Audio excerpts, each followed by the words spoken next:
watching famous Dave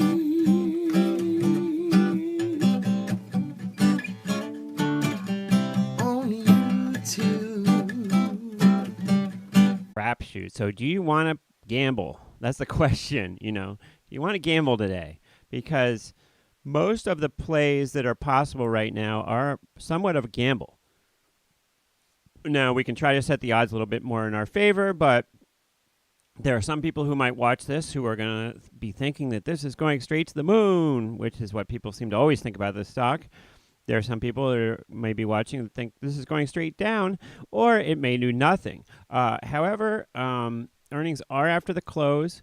As I said yesterday, this thing, last time earnings came out, they were worse than expected, and this thing rallied to the moon like a week later. And once again, as I discussed last time, it appeared to possibly not be due to earnings, but due to the fact that Ryan Cohen, the guy in charge, the billionaire, announced that he had bought 100,000 shares. Now, 100,000 shares is not going to make or break his bank at all, but it did what he wanted it to, I suppose, which was it made the stock just explode to the upside. Now,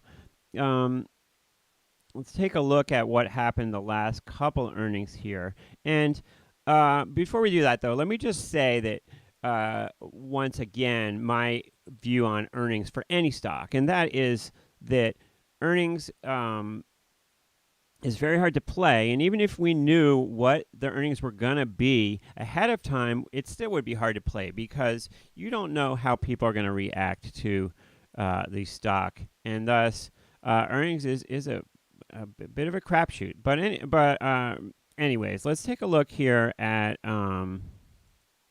what happened last time. And I have some information here. We've got last time they missed by 300%. Now revenue seems to beat each time, but the actual earnings number they missed, and it was an ugly miss. As for this time, the expected number, if we pull up this article right here, was a loss. I'm trying to figure out. I had it written here. They're expecting to lose money. We'll see if they lose less than expected. Let's see. Let's say here it is. They're expecting in the fourth quarter. No, that's what it was for the fourth quarter. Okay. Anyway, they're expecting a loss coming in here to earnings, and I don't think it even says in that article. Let's look somewhere else. So if we go on our StockTwits here, we can pull up news stories. And here, if we go to preview of GameStop earnings here. All right, so here we go. So they're expecting a loss of $1.45, it says right here, per share. And if we go back, we can actually look on the chart here. It shows what earnings were in the past. So if we get rid of some of this other stuff here real quick, we can see that if we go back over time, we can see $1.86 was the loss last time. Before that, $1.39, and before that, 76, et cetera, et cetera. So once again, company always losing money here. But we don't know what's going to happen today. And to place a wager is really taking a risk. And so the answer to the title of the video is, yes, you can make money, but it's a crapshoot in a big way. Now, my current position, just if you're curious, this isn't really about me, it's about you guys. But if you're curious, I have a diagonal on. So I'm long the July 115 put, and I'm short the June 104 put against it. And I might take that off before the close today. I sold one call vertical. Sorry, I'm standing right in the way of what I'm trying to show you. You can just see here I'm long a 2 lot of the July 115 puts, and I'm short a 2 lot of the 104 puts. It's a small position. But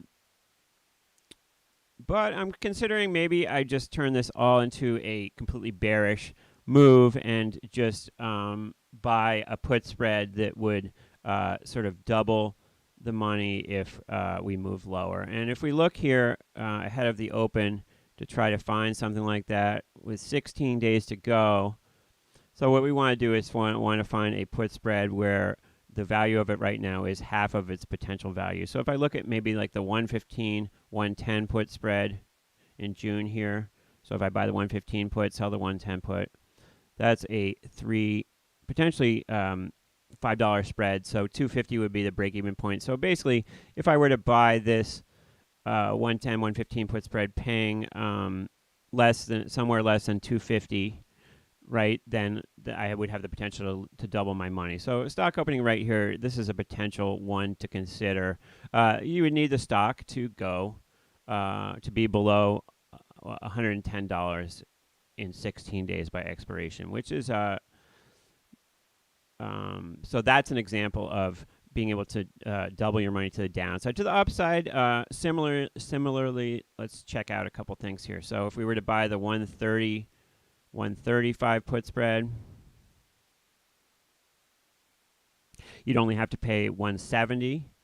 So we could actually even go closer. So if we were to go to the 125, 130 put spread, you'd only have to pay 205. So if you were to buy the 125, 130 put spread, if this is over 130 in 16 days, then you would more than double your money.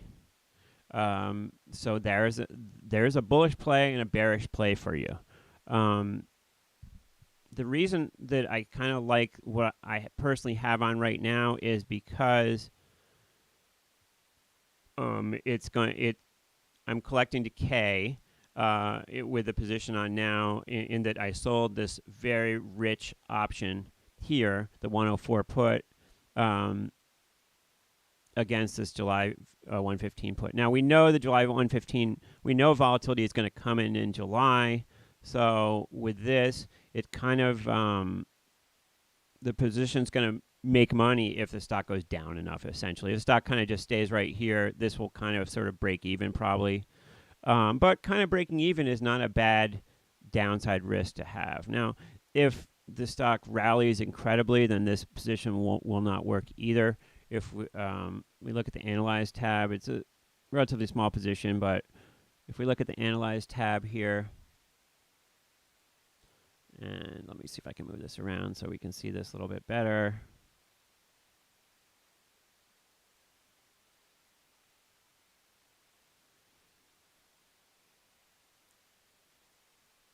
And that didn't work. Okay, so down up 10%, it shows losing $400. Down 10%, it shows making $200. So it's a small position. It's currently on the wrong date. You want to make sure that your stuff is on the right dates here when you're looking at this stuff. There, now I switched it to 6/1, which is today. So, but you see collecting 325 a day. So it's nice to have that theta working in your favor. And when you don't know what's going to happen and you have a big risk going on, then that might be a good time not to have a big risky position, right? But if you are a risk taker and you want to gamble, then today's a good day to gamble because there is the potential more coming in from today to tomorrow, right? The market's going to close at 4 o'clock, and then their earnings are going to come out, and then the stock's going to potentially make a big move. So between today and tomorrow, there's the potential to have a big move, and it's a bigger potential than say normal because of this catalyst of earnings. So if you want to put a position on to potentially make or lose a bunch of money, today would be the day to do it by the close. For me, I kind of course, like everybody else, I want to make money, but I also just want to protect what I have. So I if the position I have on right now makes money during the day, then I could potentially take it off, but we'll just have to kind of wait and see.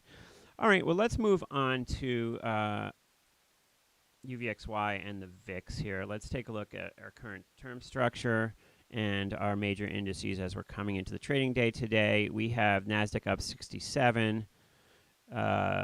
Nikkei was up 385 overnight. Dow futures up 220. So the market's kind of bid right now a little bit. We've got our Tesla. Oh, our Tesla kind of bounced in the last couple of days, huh? It got down to what, 600 and let's see.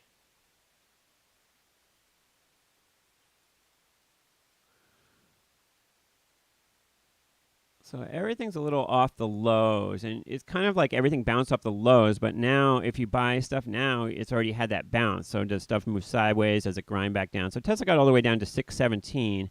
Now it's back to 757. And that's a nice bounce for people who are brave enough to jump in and buy a little something down there. However, from here, what does it do? Does it just melt higher? Is this a buy? Or all these, it's kind of like it's a big question because the market has sold off so much. If we look at the major indices, for example, let's look at the E-minis. You can see. Let's back this up a little bit. So you can see this is the big pullback here, right, from the highs of 4,800. Now we're 4,150. Does the market rally from here and kind of come back? Let's look at some other ones. ARK-K, this is the Cathie Wood vehicle. Is this a low? Do we buy this here and it just slowly melts higher? Square, same thing. Is this the low? Is this a great time to get in? All of these. Netflix. Is this a great time to get in? Is this stuff just going to melt higher from here? It's perfectly possible. Or does stuff roll over again? I was fortunate or unfortunate, depending on which way you look at it. But short term, I was fortunate that my 401k stuff was all in bonds up until about 2 weeks ago. And so I made the decision to buy some equities now that we've sold off. And I scalped a little SQ, and I bought SPY-G and also Sophie and ARK-K and ARK-F. And when they popped, I kind of got back out of them. Yesterday, I re-entered SQ and ARK-K. And this is kind of like long-term type stuff. Put money in because the market has sold off a lot and leave it there for a while. I had been on the sidelines for quite some time with this market.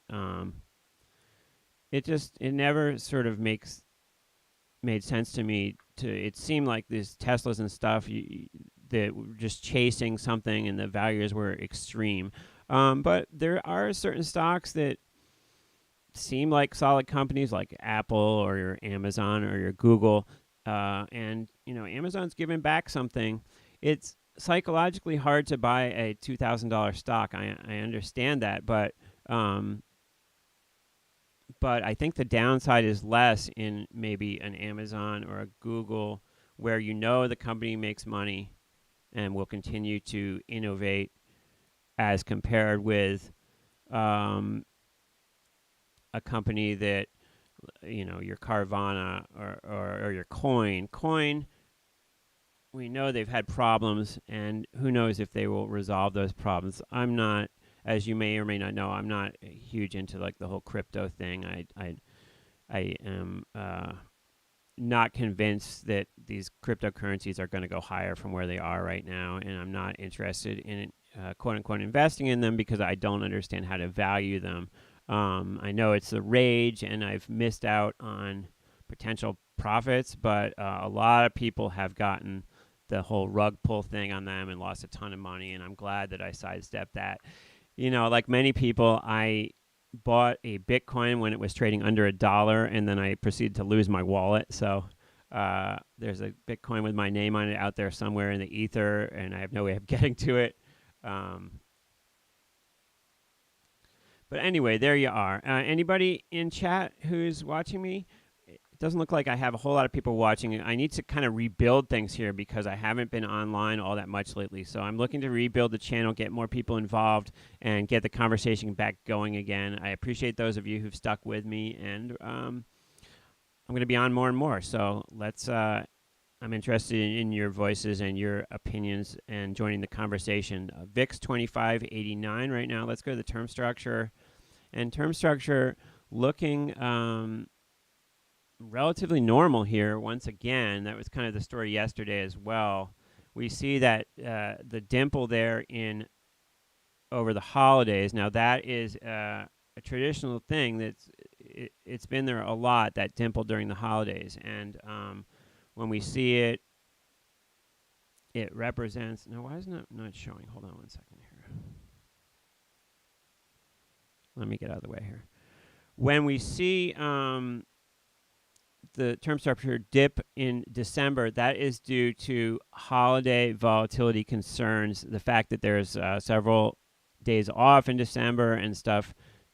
That it's been like that many years. Now, it wasn't like that last year with the COVID stuff, but years past, there's been a dimple in December, and that's just kind of like a traditional thing. Now, remember, the farther out months here, there's a number there, but that stuff doesn't really trade at all. If we go to barchart.com and we pull up the futures. Now, I believe this is volumes from yesterday, but when you look at the volumes and the open interest here, you can see there's not a lot going on, right, in the back months. 95 contracts, 3 contracts trading. Even the open interest, February 23, open interest 58. Jan 23, open interest 649. So these numbers, they are numbers, and they are there, but they don't really represent a whole lot of paper moving around at all. So keep that in mind when you look at these back month numbers. Somebody could come in with a big order and this stuff would move a ton. But it is priced the way it is in a somewhat rational sense by market makers and futures traders. Contango 5%, that's a nice healthy number. The fact that the term structure is normal means that there is not a ton of fear in the market, even though we're at a somewhat elevated volatility level with a VIX over 25. There is not a lot of fear in the market, and these products are structured to decay. So look for UVXY over time now to make new lows. It's that 11 number, which we accomplished back in January. Look for UVXY to blow through that in the next month or two, because we are back in contango, and even though volatility is a little bit higher, this will continue to decay and move lower. Identical with UVIX, VXX, et cetera, et cetera. The heightened volatility has not, these will adjust even in a heightened volatility back into contango. And part of the reason it adjusts back into contango is just that there is that continuous roll that has to occur where they need to sell the front month and buy the second month futures. And just that process of buying the second month and selling the front month makes those futures have the relationship where the second month is higher than the front month that you see here in the VIX central chart. So this relationship between these two futures is what's central to all these products, and the fact that they are back in contango is a message that A, the market's not in super terrible shape, and B, these products will continue to decay over time now as we move forward. I still would be pretty cautious about trying to take a stand as far as like, I'm going to be way short this stuff. And I still think that it's not such a crazy thing to get long these strategically for a very short period of time. Now, I wouldn't have been saying that when we're just in this constantly rallying market where we're just on all-time highs, and we keep hitting new all-time highs every day. But with the current environment, there's a little more wiggle room to strategically go long these products. But my rule of thumb still applies that you don't want to be long UVXY for more than 48 hours at a time. You know, if you have reason to believe that the market's going to sell off, and you want to jump on this as a proxy for being short the market, then do so. But I would not stay long it for more than 48 hours, because this decay is the odds are against you, right? And the odds will be more and more against you the longer you stay long this. Not, the pro play is to be short it. It's kind of an amateur play to be long it, and being long it for an extended period of time is a mistake for anybody. All right, so there you have it. Thanks for checking in with me, and we will see you in the next one as we kind of get back. As we kind of get back into the channel and whatnot. Thanks for watching from Cape Cod, home of the Pilgrims, and best of luck if you do decide to play GameStop in earnings. And let's see if we can go back to our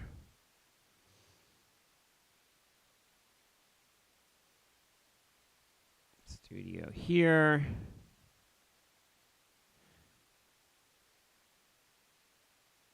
And have a great day. Thanks for watching. I will see you in the next one.